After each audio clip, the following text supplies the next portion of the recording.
ले लेते हैं, दोहे ले लेते हैं, वाणियां ले लेते हैं, शब्द ले लेते हैं, लेकिन जो कबीर साहब रास्ता बता रहे हैं उस रास्ते पे नहीं चलते। जैसे एक वाणी है, मोको कहाँ ढूंढे रे बंदे, मैं तो तेरे पास में, खोजी होए तुरंत मिल जाऊं एक पल की तलाश में। कहे भाई कहे कबीर सुनो भाई साधो, मैं तो हूं विश्वास में। अब इस वाणी में कबीर साहब कह रहे हैं कि मैं तो तेरे पास में, यानी परमात्मा कहाँ है जिसको मैं ढूंढ रहा हूं, जिसके लिए मैं गुरुओं के पास जा रहा हूं, वो चीज है मेरे पास में। जैसे मोबाइल मेरे पास में, अब मेरी वस्तु जो मेरे पास है उसको देने के लिए मैं कौन सा नाम जपूं, गुरु कौन सा नाम दे जपने के लिए जो मेरी ही वस्तु मुझे मिल जाए। मान के चलो मेरे मेरे ही पर्स में मोबाइल है, मेरी जेब में मोबाइल है, मैं गुरु के पास गया, गुरु जी मुझे मेरी वस्तु बताओ, भूली हुई वस्तु मैं पाना चाहता हूं। तो गुरु मुझे नाम देगा, कोई मंत्र देगा, या कहेगा बेटा अपनी जेब देगा, अपनी जेब में ढूंढ, यानी मुझे भेद बताएगा, भूली वस्तु को लखाएगा, भूली वस्तु की याद दिलवाएगा, तब तो वो गुरु है। अगर उसने मुझे केवल नाम दीक्षा दे दी, यानी कोई मंत्र दे दिया, बेटा जपो मोबाइल मोबाइल मोबाइल, मैं भी लग गया मोबाइल मोबाइल करने, कभी नहीं मिलेगा। इसलिए बोला कि वस्तु कहीं ढूंढे कहीं, कैसे लागे हाथ, गुप्त वस्तु तब मिले, भेदी लीजिए साथ। गुप्त वस्तु तब मिलेगी जब भेदी आपके साथ होगा, जो उस भेद को जानता है, उस वस्तु को जानता है। तो क्या कह रहे हैं कि ना मंदिर में, ना मस्जिद में, ना कावे कैलाश में, मोको कहाँ ढूंढ रे बंदे, मैं तो तेरे पास में। पहले तो मंदिर मस्जिद गुरुद्वारे जो भी हैं, ठीक है, हमको सीखने जाए तो अच्छी बात है, कुछ वहां ज्ञान मिले, लेकिन हम ये सोच के जाएं कि वहां भगवान रहता है तो काम खराब है।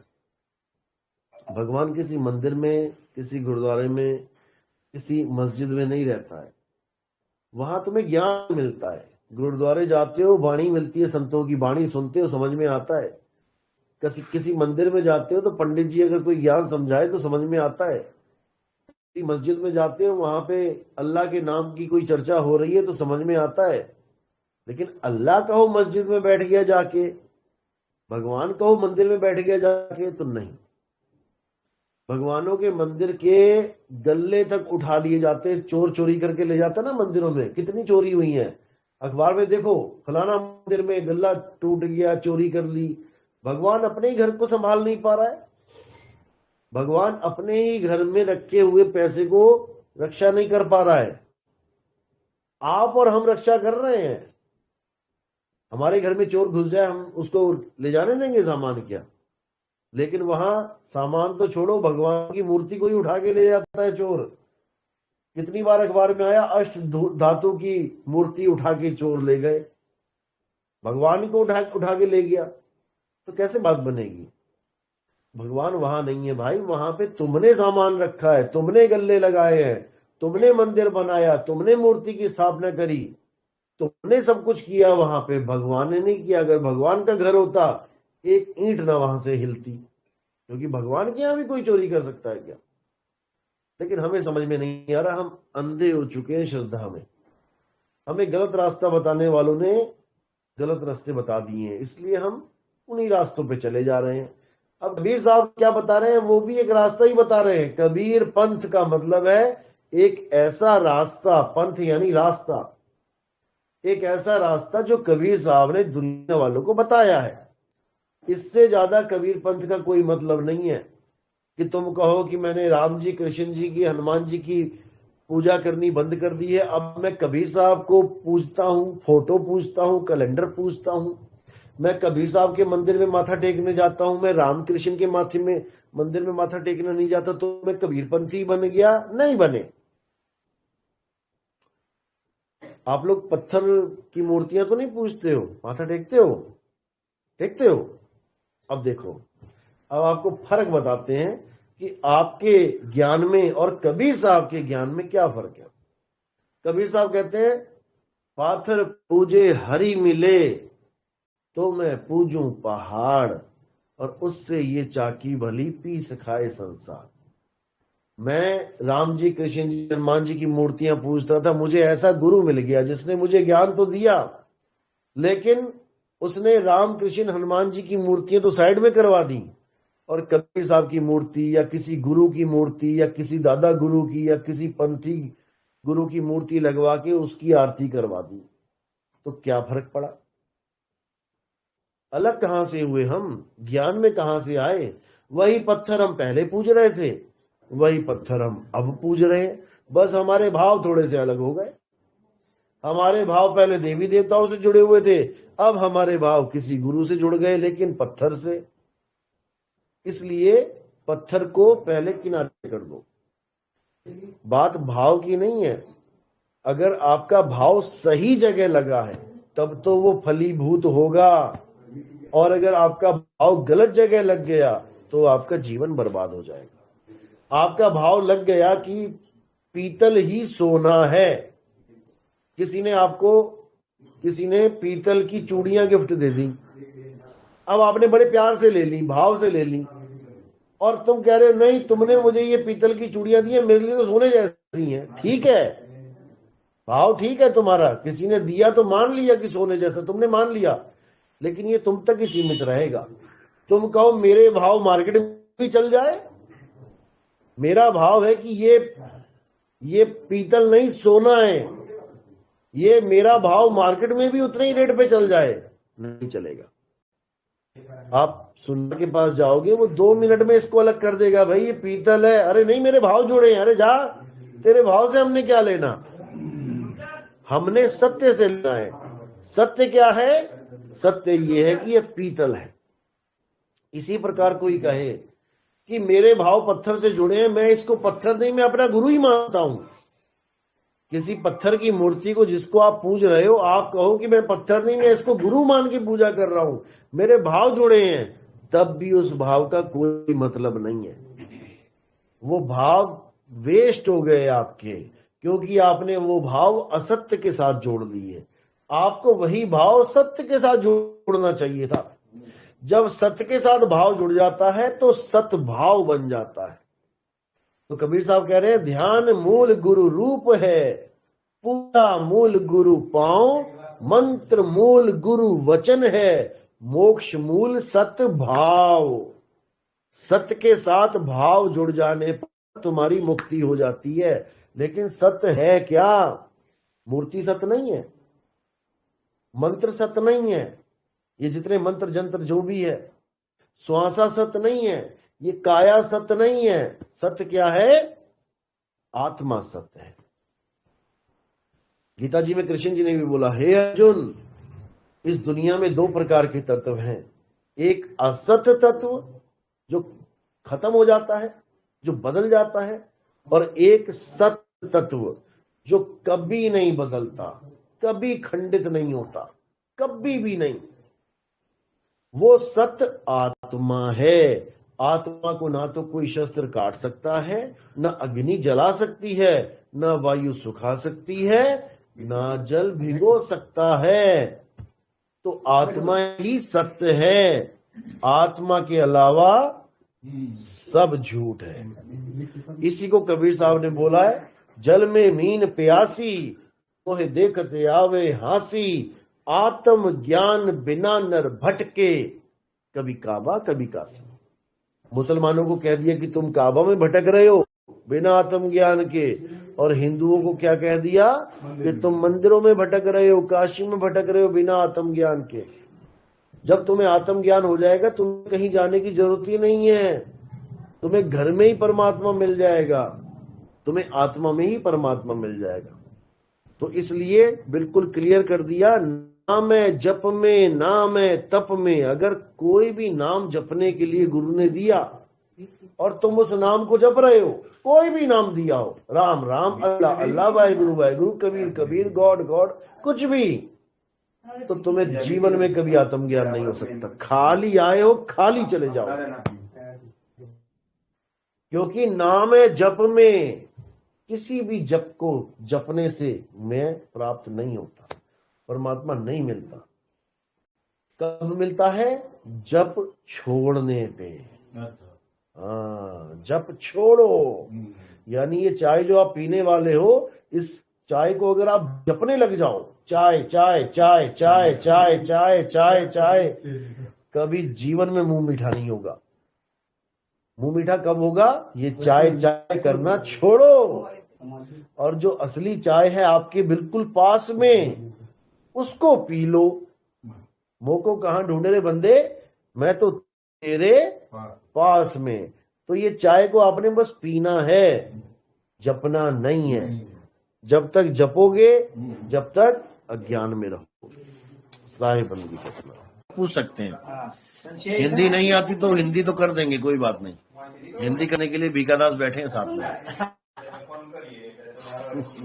ये सब तो आत्मा को मानता है। आत्मा को मानते हैं, बहुत अच्छी बात। आत्मा को केवल मानना नहीं है। शेष नारायण धरती तोड़े, शेष नारायण धरती तोड़े, द्रोणाचार्य तोड़ो, हनुमान, कृष्ण ने गोवर्धन तोड़ो, तीन में से कौन भगवान? ऐसा मानता है वो तो। बिल्कुल सही बात है। कौन है भगवान? हाँ, आत्मा। हाँ, लेकिन आत्मा को केवल मानना नहीं है, आत्मा को जाना है। कोई ऐसा है जिसने कभी आत्मा को जाना है? यानी इस पंखे को कौन चला रहा है? अनुभव करना। इस पंखे को कौन चला रहा है? करंट। मैं मानता हूं, आप भी मानते हो, सब मानते हैं, लेकिन क्या कभी करंट लगा है? कभी लगा करंट? कैसा होता है? अगर वो लगा तब तो समझ में आया कि मेरा मानना सफल हो गया। अगर केवल मानते रहे सारी उम्र और करंट को हाथ लगा के देखा, तो मेरा मानना भी सफल नहीं हुआ, क्योंकि मैंने उसको जाना ही नहीं। आपका मानना सफल तब होता है जब आप उसको जान जाते। मैंने मान लिया कि मिर्ची खाने के बाद गुड़ खाने से मुझे अच्छा लगेगा, मिर्ची शांत हो जाएगी। मैंने मान लिया, मैंने मिर्ची खा ली, अब मेरे पास गुड़ ही नहीं है। मान तो मैंने लिया कि मिर्ची खाने के बाद गुड़ खाऊंगा तो शांत हो जाएगा, लेकिन मेरे पास गुड़ है ही नहीं, मुझे उसका अनुभव पता ही नहीं है, मैंने कभी खाया ही नहीं, तो मिर्ची शांत नहीं होगी। तो पंखा चलाना हो तो करंट तो चाहिए। हमारे करंट खामी है, करंट की खामी है। तकलीफ करंट की खामी है। करंट तो सब में है। एक प्रश्न उसका है, उससे पहले उसने दिया था, ये शरण को धोना, शरण वंदना करना, शरणाम लेना, ये आरती उतारना, तो कबीर साहब ये बोलते हैं कि कोई मूर्ति पूजा नहीं करने, तो ये देह की पूजा क्यों? सुनो, समझो, उसका जवाब समझो। खबर पड़े। कबीर क्या कहते हैं कि सबसे बड़ा जो तुम्हारा दुश्मन है वो है तुम्हारा मन। मानते हो? मन के हारे हार है, मन के जीते जीत। तो दुश्मन कौन है? मन ही तुम्हारा सबसे बड़ा दुश्मन है। इसी मन से तुमने जीतना है। मन है अहंकारी, मन है अहंकारी। अहंकार कैसे खत्म होगा? मंत्र जपने से अहंकार खत्म होगा। ऋषि मुनियों का इतिहास उठा के देखो, जिसने जितना ज्यादा जप तप किया उतना बड़ा अहंकारी बन गया। समझ रहे हो? जितना ज्यादा तपस्या करी जिसने, उतना बड़ा अहंकारी बन गया कि मैंने इतने साल तपस्या करी है, तूने मुझसे कैसे ये बात करी, तू भस्म हो जा। यही होता है आज तक। मन को कैसे गिराया जाए, मन अहंकारी को कैसे गिराया जाए, इससे गिरता है। ये जो चरणामृत है ना, गुरु को मानुष जानते, चरणामृत को पान, ते नर नरक के जाएंगे, जन्म जन्म होए स्वान। क्यों बोला?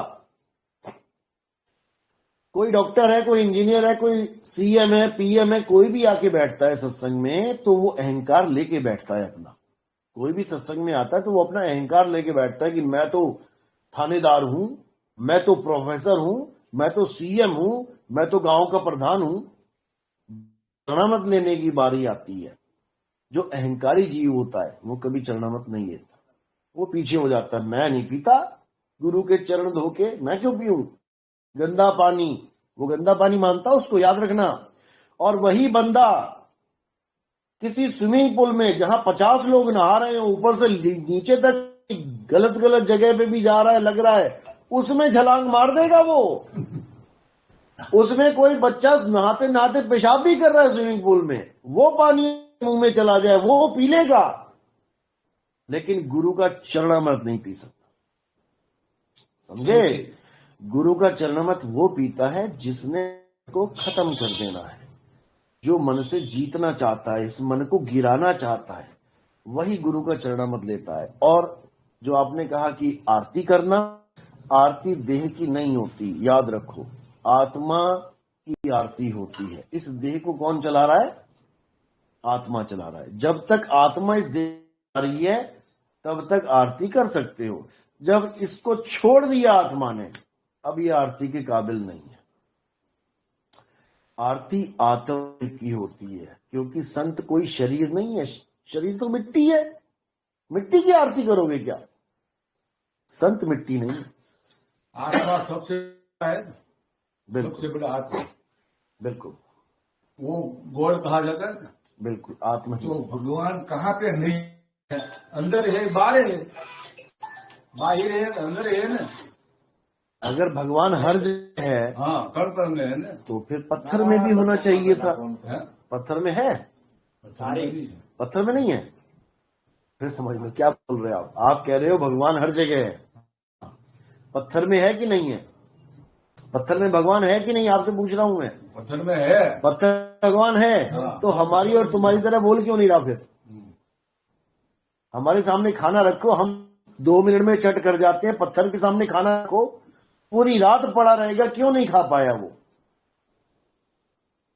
मेरे किसी ने सुई चुभाई, मेरे मुंह से आह निकली, पत्थर में किसी ने डंडा मारा, उसके मुंह से आह नहीं निकली। क्या फर्क है दोनों में? जड़ चेतन है।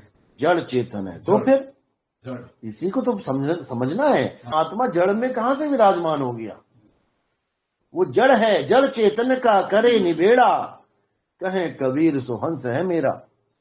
जड़ और चेतन निबेड़ा करना है, जड़ को त्याग देना है, चेतन को पकड़ लेना है। जब तक तुम इसमें हो, जड़ और चेतन की ग्रंथि है, तब तक तुम्हें खाना भी पड़ेगा, पीना भी पड़ेगा, इस जड़ को पालने के लिए।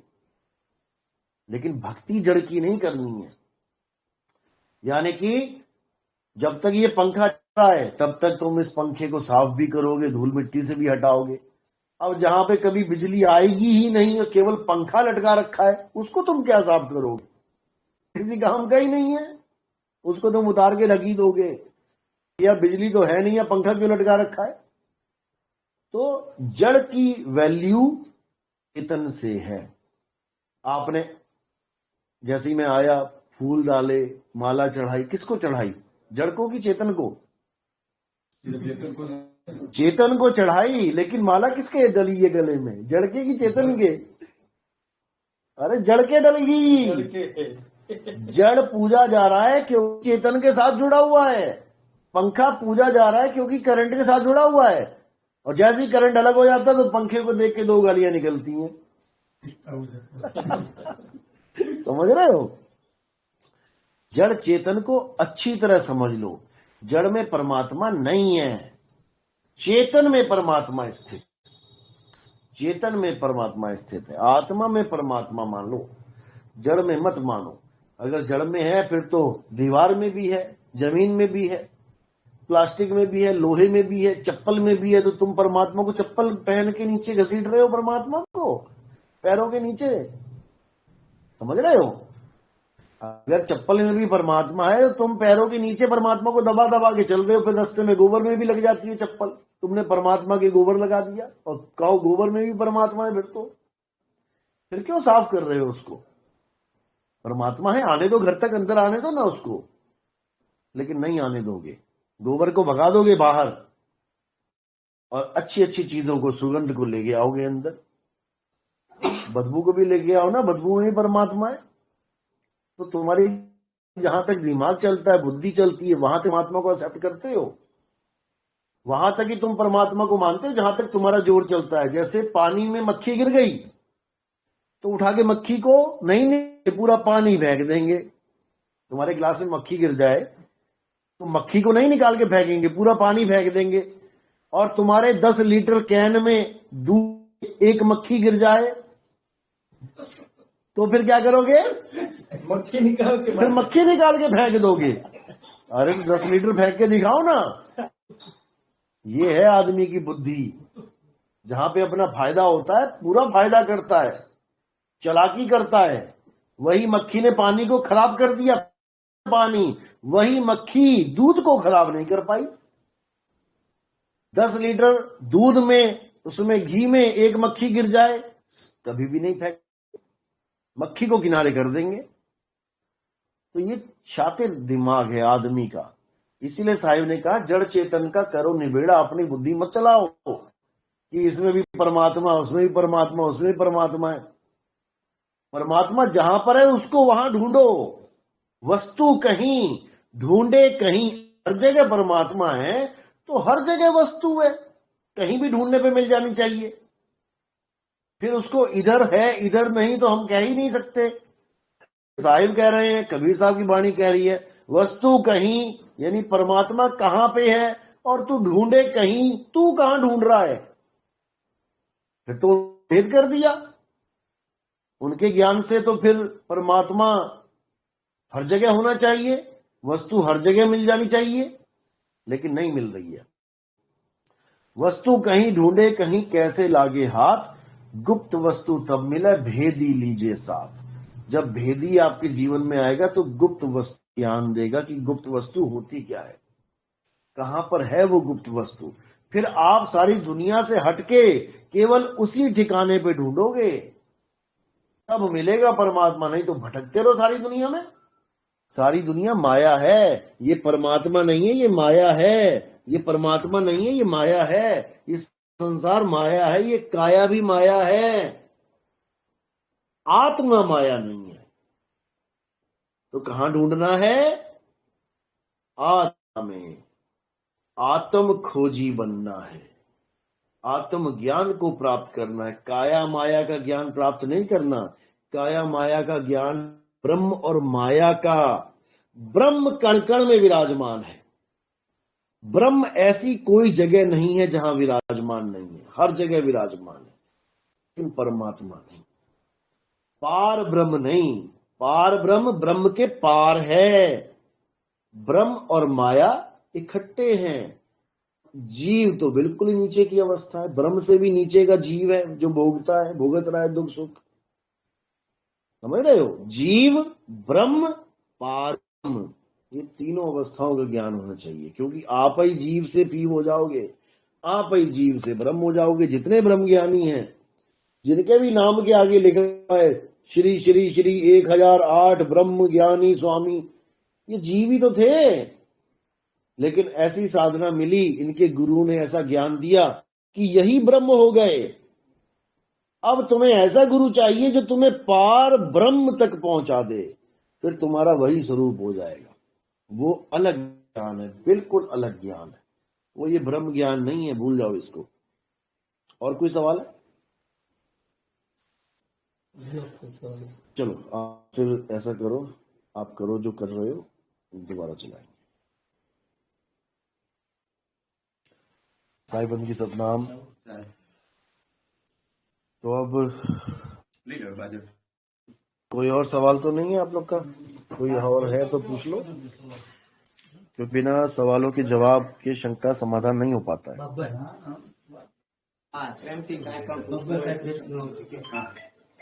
और ये मौका बार बार भी नहीं मिलता है।